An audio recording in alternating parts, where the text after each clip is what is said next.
On a snowy Christmas Eve in New York, a wealthy CEO sits alone with a diamond ring he's about to throw away forever. Until a little girl runs up and says the words that change everything. Nobody should eat alone on Christmas. Before we begin, tell us where you're watching from. And if this story touches your heart, please subscribe for more. Snow fell thick and silent over New York, blanketing the city in a hush that made every street lamp glow softer, every window seem lonelier. Nathan Cole sat alone at a corner table in the dimly lit dining room of Le Jardin, a place known for its quiet elegance and prime rib that few could afford to ignore. 35 years old, tall and lean from years of disciplined mornings at the gym, he wore a charcoal wool vest over a crisp white shirt, no tie, as though formality had long ago stopped mattering on nights like this. His black hair was neatly trimmed, touched with the first faint threads of silver at the temples. His gray-blue eyes carried the weight of someone who had learned to keep the world at arm's length. In his right hand, he turned a small platinum band set with a single diamond, small enough to have been chosen with love, rather than ostentation. 5 years earlier, on a rain-slicked highway outside the city, that ring had slipped from her finger forever. The accident had taken her instantly. It had taken the future he once allowed himself to imagine even longer to die. He had come here tonight to finish the quiet burial. The food arrived. He barely touched it. The ring felt heavier than it should. He pictured himself stepping outside, walking to the nearest trash bin beside the curb and letting the metal drop into darkness. No ceremony, no witnesses. Just an end. The thought brought neither relief nor pain, only a vast, familiar emptiness. He exhaled slowly, breath fogging for a moment against the chilled window glass, and prepared to rise. The heavy oak door at the entrance opened with a soft rush of cold air. A woman stepped in, brushing snow from the shoulders of her beige parka.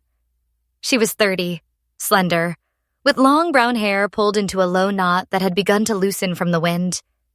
Her face was pale from the cold, but her brown eyes held a steady, practiced calm, the kind that comes from carrying too much for too long. Behind her trailed a small girl, 6 years old, cheeks flushed pink, wavy light brown hair tied with a red ribbon that matched the reindeer on her sweater. The child clutched her mother's hand, yet her gaze darted around the room with unguarded curiosity. The maitre d' approached, voice polite but firm. "I'm terribly sorry, ma'am. We're fully reserved tonight."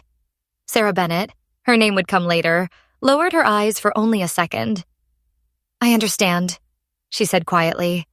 Her voice was soft, almost musical, though fatigue threaded through it. She turned to guide her daughter back toward the door. The little girl, Ella, did not move at first. She looked up at her mother, then scanned the room again. Her eyes settled on the solitary man by the window. Something in his posture, in the way he stared at nothing, must have spoken to her.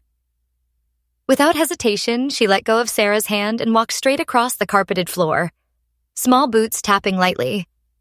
Nathan sensed the approach before he saw her. A child's presence has its own gravity, light, insistent. He looked down. Ella stopped beside his table, head tilted, red bow slightly askew. "Sir," she said, voice clear and unafraid. "Nobody should eat alone on Christmas. Can me and Mommy sit with you?" Sarah hurried after her, cheeks flaming. "Ella, honey, come back. I'm so sorry," she said to Nathan, already reaching for her daughter's shoulder. "She doesn't mean to bother you." Nathan's fingers tightened around the ring. For a moment, the room narrowed to the small, earnest face looking up at him. No calculation, no pity. Only a child's simple certainty that loneliness was wrong. He felt something crack inside, quietly, cleanly, like ice giving way under spring sun. He slipped the ring into his pocket. Then he looked at Sarah, really looked, and saw the flicker of exhaustion behind her composure, the faint hope she tried not to show. And he heard his own voice, low and steady, say the words he had not expected to speak tonight.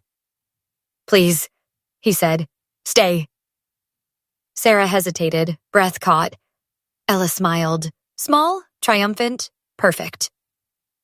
Nathan gestured to the empty chairs across from him. Sarah nodded once, almost imperceptibly, and guided her daughter to the table. They sat. Outside, snow continued to fall, steady, unhurried, covering the city in white. Inside, three strangers shared silence for the first time. And somewhere deep in Nathan's chest, a long closed door gave the slightest turn. The candle on the table flickered once, then steadied, casting small golden pools across the white linen cloth. They sat in a quiet triangle, Nathan at the head, Sarah to his right, Ella between them like a small bridge. The restaurant hum had softened to a distant murmur. Silverware chimed faintly from other tables, but here the air felt private, almost sacred. Nathan folded his hands on the edge of the table, the platinum ring now hidden deep in his pocket. Its weight was still there, but different now. Less like a stone, more like a memory that had finally been allowed to breathe. Sarah spoke first.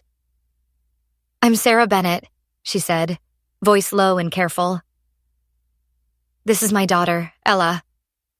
She rested a hand lightly on the child's back. 30 years old, she carried herself with the quiet strength of someone who had learned early that life does not wait for you to be ready. Her brown eyes met Nathan's for only a moment. Direct, not searching, just acknowledging. There was no expectation in them, only the gentle fatigue of a woman who had spent too many evenings alone with the bills and the bedtime stories. Nathan nodded. "Nathan Cole." The words came out simpler than he intended. He did not add more. He did not need to. The name had once opened doors.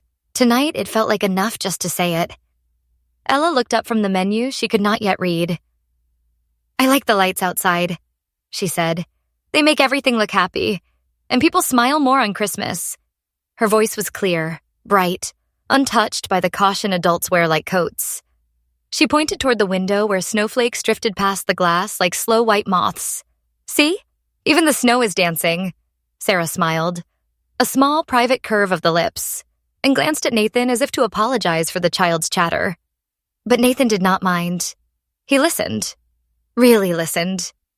For the first time in years, the sound of another person's voice did not feel like an interruption. It felt like company. The waiter arrived with fresh water and warm bread. Nathan ordered for all three without asking. Prime rib for himself, chicken for Sarah, pasta for Ella. Simple choices, safe ones. When the plates came, steam rose in soft curls, carrying the scent of rosemary and butter. Ella ate with careful concentration, cutting her noodles into tiny squares. Sarah ate slowly, savoring each bite as though it were a gift she had not expected. Nathan watched them. The way Sarah's shoulders eased a fraction when Ella laughed at something small. The way Ella's eyes darted to her mother every few moments, checking. He recognized the rhythm, the unspoken language of a family that had learned to hold itself together. It stirred something in him. Not envy exactly, but a deep, quiet ache. He remembered evenings like this once. Not here, not with these faces, but in a future he had planned so carefully it had felt certain. A woman who laughed easily. A child who would call him by name. The accident had erased the names before they were ever spoken. He cleared his throat. "I run a company," he said. "Fintech. Payments, security, numbers mostly." He paused. "It keeps me busy." Sarah looked up. "Busy is good," she said softly. "Keeps the quiet away." He met her gaze. There was no judgment there, only understanding. The kind that comes from having known long nights yourself. "Sometimes too busy," he admitted. "Sometimes it's easier than remembering." The words hung between them. Not heavy, just honest. Ella finished her pasta and reached into her small backpack. She pulled out a folded sheet of paper and a stubby crayon. Without asking, she began to draw, quick, confident strokes. 3 stick figures at a table. 1 tall, 2 small. A window with snow outside. The lines were wobbly, the colors bright and uneven, but the scene was unmistakable. She pushed the paper toward Nathan. "This is us," she said. "Tonight." Nathan took the drawing. His thumb brushed the edge where Ella had pressed too hard and torn the paper slightly. He looked at the 3 figures, close together, sharing the same table. No one alone. He felt the room tilt, just a little. Not from wine. He had not touched a drop. But from the sudden nearness of something he had spent years convincing himself was gone forever. Sarah watched him. She did not speak. She did not need to. Outside, the snow fell thicker now, muffling the city. Inside, a small drawing lay on the table between them. And for the first time in 5 years, Nathan did not feel the need to leave. The plates arrived warm, steam rising in gentle spirals that carried the scent of roasted herbs and buttered rolls across the table. The conversation had settled into a rhythm now, slow, unhurried, like snow accumulating on the sill outside. Sarah cut a small piece of chicken and lifted it to her lips. She chewed thoughtfully before speaking again. My husband, Tom. He loved Christmas more than any other day. Her voice stayed even, but there was a faint tremor beneath it, the kind that comes when memory brushes too close. 3 years ago, the cancer had taken him quietly, after months of hospital corridors and hopeful scans. He had been 41, still young enough to believe tomorrow would be better. Every Christmas Eve, he'd stand in our tiny kitchen, singing off-key carols while he stirred cocoa. The girls, well, Ella was too little to remember much, but she remembers the sound, the laughter. Ella looked up from her pasta, fork paused midair. Daddy sang really loud, she said. He made Mommy cover her ears and giggle. The child's voice was bright, without shadow. She did not yet know the full weight of what she described, only the joy that had once filled the room. Her small fingers reached for another crayon and returned to the drawing. She added tiny white dots outside the window, snowflakes, each one different, each one careful. Nathan listened. The words settled into him like rain on dry ground. He had spent years avoiding rooms where loss was spoken aloud. It had seemed safer that way. Keep the wound bandaged. Keep moving. But here, in the soft glow of candlelight, the stories did not wound. They simply existed. And in their existence, they made space for his own. He set his fork down. The clink against the plate was the only sound for a moment. I lost someone too, he said quietly. Her name was Claire. 5 years ago, on a rainy night, a truck crossed the median. She was gone before the ambulance arrived. He paused, staring at the linen cloth. We were going to marry the next spring. We had names picked for children we never had. The admission came without drama, only the plain truth of it. He felt the familiar tightness in his chest, but tonight it did not choke him. It simply ached, honest and open.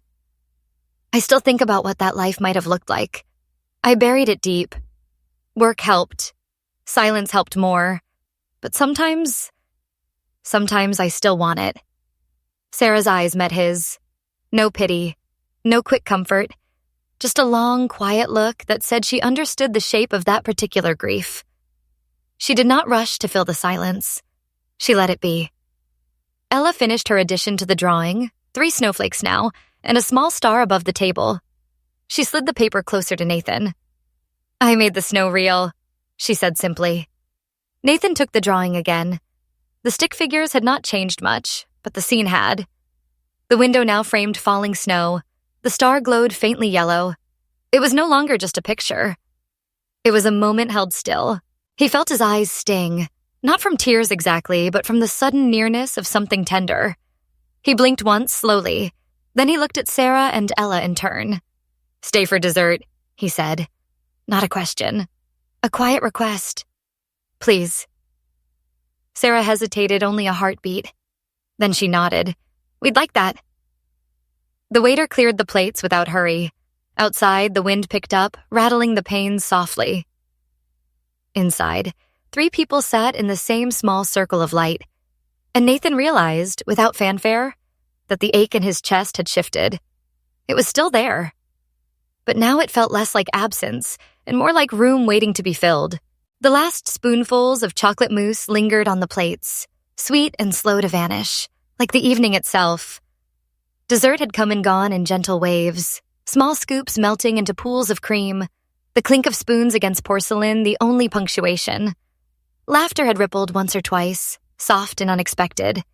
Ella's giggle when a bit of whipped cream dotted her nose, Sarah's quiet chuckle when Nathan admitted he had never learned to whistle properly. The candle had burned low now, its flame steady but smaller, casting long shadows across the linen. Outside, the snow had thickened, muffling the city until the street beyond the window seemed a distant memory. Sarah glanced at her watch. "We should go," she said, voice gentle but firm. "Ella needs her bed." She gathered the child's small backpack, folding the drawing carefully and slipping it inside. Ella slid from her chair and walked straight to Nathan. Without hesitation, she wrapped her arms around his waist, tight, trusting, the way children do when they have decided someone is safe. "Thank you for letting us sit with you," she whispered into his vest. "It was the best Christmas Eve." Nathan felt the warmth of her small body against him. For a moment he froze, not from discomfort, but from the sheer unfamiliarity of being held without expectation. Then he bent slightly, rested one hand lightly on her back. "It was the best one for me, too," he said. The words surprised him. They were true. Sarah stood. She looked at Nathan with eyes that held gratitude and something softer. Recognition, perhaps, of the quiet shift that had happened across the table tonight. "Thank you," she said simply, "for everything." No more words were needed. The thanks carried the weight of a woman who rarely received kindness without strings. They moved toward the door. Nathan followed a step behind, coat already over his arm. The maitre d' nodded farewell. Cold air rushed in as the door opened, sharp and clean against the warmth of the room. Snowflakes swirled in the entryway light, catching like tiny stars. Ella turned back once, waving with both hands. Sarah took her daughter's mittened hand and stepped out onto the sidewalk. Nathan watched them walk, two figures growing smaller against the white curtain of snow. Sarah's parka hood was up, Ella skipping a little despite the cold. They turned the corner toward the subway entrance and were gone. He stood there longer than necessary. The wind tugged at his scarf. His breath clouded in slow, even puffs. In his pocket, the ring rested against his palm. Cool metal, familiar shape. He had intended to discard it tonight, to close one door forever. Instead, he closed his fingers around it, not tightly, just enough to feel it there. It no longer felt like an anchor dragging him down. It felt like something kept, something remembered.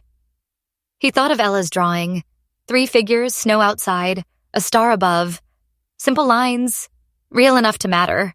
He thought of Sarah's eyes when she said thank you, not pleading, not expectant, just grateful.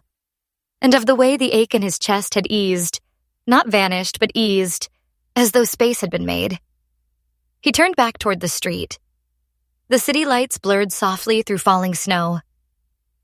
For the first time in years, the night ahead did not feel endless. It felt open. And somewhere inside him, a small, steady promise took root. He would not let this evening disappear into silence. Not this time. The days after Christmas slipped by like pages turning slowly in an old book, each one quieter than the last. Nathan returned to his apartment on the Upper East Side. The place was large, clean, and mostly silent.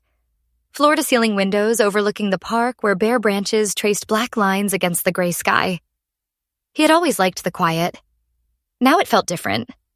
Not empty exactly, but waiting. On the first morning, he woke early as always, made coffee, and checked his phone. There was a single message from Sarah. A photo of Ella asleep on the couch, crayon still clutched in her small hand, the drawing of 3 figures tucked beside her. No words accompanied the image. None were needed. Nathan stared at the screen for a long minute. Then he typed back, "She looks peaceful. Thank you for sharing." He sent it before he could overthink. The reply came an hour later. "She talked about you all morning, said the man with the kind eyes let us have Christmas." He read the words twice. Kind eyes. He had not thought of himself that way in years. The messages continued, small, unhurried. Ella sent photos of new drawings. A snowman with a crooked smile, a tree with too many ornaments. Sarah shared fragments of her days. "Long shift today, but Ella drew me a medal when I got home," Nathan replied simply. "Tell her she's a good artist. She'll be proud." He found himself checking the phone more often, not anxiously, but with a quiet anticipation he had forgotten existed. At night, alone in the study, he would reread the exchanges. The glow of the screen softened the room's hard edges. He noticed how the words carried no demand, no expectation. They simply were. And in their simplicity, they began to fill spaces he had long kept bare. One evening, a week after Christmas, a small envelope arrived in the mail. Handwritten address, no return label. Inside was a single folded sheet and Ella's second drawing. This one was more careful. 3 figures at a table, now with curved lines for smiles, tiny hearts above their heads, snowflakes drifting past the window. Below the picture, in Sarah's neat script, "Thank you for staying when you didn't have to. Ella wanted you to have this. She says it's us, still together." Nathan sat at his desk. The room was dim, lit only by the desk lamp and the faint city glow beyond the glass. He traced the crayon lines with his thumb. The paper felt fragile, important. He looked around, at the sleek monitor, the stack of contracts, the empty chair across from him. For years, these things had been enough. They had kept the silence from becoming too loud. Now they seemed smaller. Not meaningless, just insufficient. He stood and walked to the window. Snow had stopped days ago, but the park lights reflected off the white ground, turning the world soft and silver. He thought of Claire, how she used to leave notes on the fridge, small reminders of love. He thought of Ella's earnest face, of Sarah's tired but steady eyes, and he understood, quietly, that presence was not something you earned or bought. It was given, freely, and received the same way. He returned to the desk, opened a drawer, and placed the drawing beside his keyboard. Visible, not hidden. The contracts stayed in their pile. The screen stayed dark a little longer that night. From then on, he wrote back more often. Not long messages, just honest ones. "Thinking of you both today. Ella's snowman made me smile. No promises, no pressure, only the steady rhythm of someone choosing to stay in touch. And in that choice, something old inside him began to thaw. Not dramatically, but steadily, like ice under a patient sun. He believed for the first time in years that connection did not always end in loss. Sometimes it simply continued. Winter lingered in New York long after the holidays. The cold air sharp against the cheeks, the streets still patched with graying snow. Months passed in small, measured steps. Nathan found himself reaching for the phone more often. Not out of obligation, but because the quiet moments between meetings now felt incomplete without a quick message. He sent Ella a photo one evening. The light still strung along the park paths, glowing softly against early dusk. "Thought you'd like these," he wrote. Her reply came fast. A voice note from Sarah's phone. Ella's excited whisper. "They're pretty, Uncle Nathan, like stars on the ground." He listened to it twice in the silence of his office, the child's voice cutting through the hum of the city below. Sarah followed with a text. "She insisted on calling you that. I hope it's okay." He stared at the words. "Uncle Nathan!" The title settled over him like a worn blanket. Unexpected, warm, not entirely uncomfortable. Sarah began to share more. A photo of Ella's school project, a paper snowflake hung in their small living room window. "She worked on it all afternoon," Sarah wrote. "Said it reminded her of our Christmas dinner." Nathan replied simply, "Tell her it's beautiful." He started noticing changes in himself. Evenings that once stretched into midnight with spreadsheets now ended earlier. He walked home instead of taking the car, letting the cold air clear his thoughts. The apartment no longer felt like a place to hide. It felt like a place where someone might one day knock. He kept Ella's drawings on the desk, 3 now, each one a little bolder. The latest arrived in a plain envelope, a small house with a slanted roof, smoke curling from the chimney, 3 stick figures holding hands in front. No words on the back this time, just the picture and the quiet certainty it carried. Sarah noticed the shift too. One afternoon, she sent a longer message. "Ella asked if you might come see her school play next month. No pressure. Just thought you should know she talks about you like you're already part of things." Nathan read it standing by the window, coffee cooling in his hand. He felt the familiar pull, the old instinct to retreat, to keep distance safe. But it was weaker now. He thought of Claire, how she used to tease him about his careful walls. "You can't schedule love," she'd said once, laughing. He had laughed too, back then. Now the memory did not sting. It softened him. He typed back, "I'd like that. Let me know the date." The send button felt lighter than any contract he had ever signed. Time moved on. Nathan helped once when Sarah's neighbor canceled last-minute childcare. He offered to pick Ella up from school. No grand gesture, just a quiet hour in the park afterward watching her chase pigeons. Sarah arrived later, cheeks flushed from the subway, eyes grateful but not overwhelmed. "You didn't have to," she said. "I wanted to," he answered. The words were plain. They were enough. He began to value the silences between messages, the pauses that let ordinary life breathe. He stopped filling every gap with work. He let the evening stretch without purpose. And in that letting go, he found something he had thought lost. The simple belief that being present mattered more than being perfect. Ella's third drawing stayed on his desk. 3 hands linked, a house behind them, smoke rising steady and sure. It was not art, it was promise. And Nathan, for the first time in a long while, allowed himself to believe promises could be kept. Snow fell again on Christmas Eve, softer this time, as though the city had learned to be gentle with its memories. Nathan arrived early. The same corner table at Le Jardin waited, unchanged except for the years. He wore the same charcoal vest, though the silver at his temples had thickened. In his coat pocket rested a small wooden music box, Claire's favorite, the one that played Silent Night in a simple, tinkling melody. He had carried it for months, not quite ready to let it go. Not quite sure he ever would. Tonight felt right. He sat, hands folded, heart beating a steady, unfamiliar rhythm. The restaurant smelled of pine and cinnamon, the same as before. He looked toward the door more than once, not impatient, only present. Sarah and Ella stepped in from the cold. Ella was taller now, her red bow still bright against wavy hair that reached her shoulders. She wore the same reindeer sweater, though the sleeves were a little short. Sarah's parka was the same beige, her eyes carrying the quiet strength that had carried her through another year. Ella saw Nathan first. She broke free and ran across the carpet, arms wide. "Uncle Nathan!" she cried, then corrected herself mid-stride. The hug was fierce, unhesitating. She smelled of snow and peppermint. "I missed you all year," she said into his shoulder.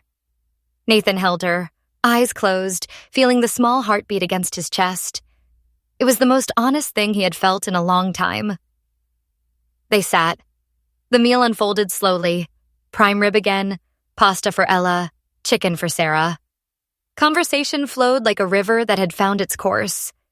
Ella's school stories, Sarah's new job hours, Nathan's quiet accounts of walks in the park. Laughter came easily now, not forced, not rare. Halfway through, Ella reached into her backpack. She pulled out the newest drawing. 4 figures walking hand in hand under falling snow, a restaurant window glowing behind them. The lines were surer, the colors warmer. At the bottom, in careful crayon, "Families can start anytime." She pushed it toward Nathan without fanfare. "This is us," she said. "Next year, too." Nathan took the paper. His throat tightened. He looked at Sarah. She nodded once, small, certain. He reached into his pocket and placed the music box on the table. "This was Claire's," he said. "She loved Christmas songs. I thought, maybe Ella would like to hear it." Ella wound the key carefully. The melody began, soft, clear, familiar. She listened, eyes wide. Then she stood, walked around the table, and wrapped her arms around Nathan's neck. "Thank you, Daddy," she whispered. The words slipped out naturally, as though it had been waiting. "Thank you for staying." Nathan froze. Tears came without warning, silent, steady, tracing warm paths down his face. He did not wipe them away. Sarah's hand found his across the table. Her fingers trembled slightly, but her grip was firm. She looked at him, really looked, and spoke quietly. "I don't want to rush anything," she said, "but I need steadiness, safety, for Ella, for me." Nathan turned his hand palm up, laced his fingers with hers. "I'm not here to fix anything," he said, voice low and rough. "I'm here because I want to be. Every day. One day at a time." They finished the meal in a hush that felt holy. When they stepped outside, snow swirled around them. Ella took Nathan's hand on one side, Sarah's on the other. They walked. 3 figures against the white street, footsteps muffled, breaths clouding together. Ella laughed suddenly, spinning once, arms out. Nathan whispered into the falling flakes, "I'm not going anywhere." At the door, they paused. Inside the restaurant, a young mother sat alone at a corner table, coat still on, eyes downcast. Ella saw her first. She tugged Nathan's sleeve. Without words, they turned back. Ella approached the woman, small, fearless. "Ma'am," she said clearly, "nobody should eat alone on Christmas. Would you like to sit with us?" The woman looked up, surprised, then softening. Sarah smiled gently. Nathan nodded once. They invited her to their table. A child's chair was added. Laughter rose again, quiet, new, shared. 4 people now, and the promise of more warmth. Nathan watched them. The music box lay open on the table, still playing faintly. He felt the ring in his pocket, not heavy anymore. Just there. A beginning, not an end. And in that moment, he knew. Kindness is not a single act.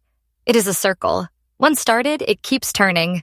As the snow settles and the lights dim, remember this. Loneliness visits many of us in our later years. Aching joints, empty chairs, quiet evenings that stretch too long. But kindness, even the smallest gesture, can light a room again. You are never truly alone. Reach out, share your story below. Like, subscribe, and let's keep this warmth alive. May the Lord bless and keep you. Heal your body and heart, and surround you with love in every season. You matter more than you know.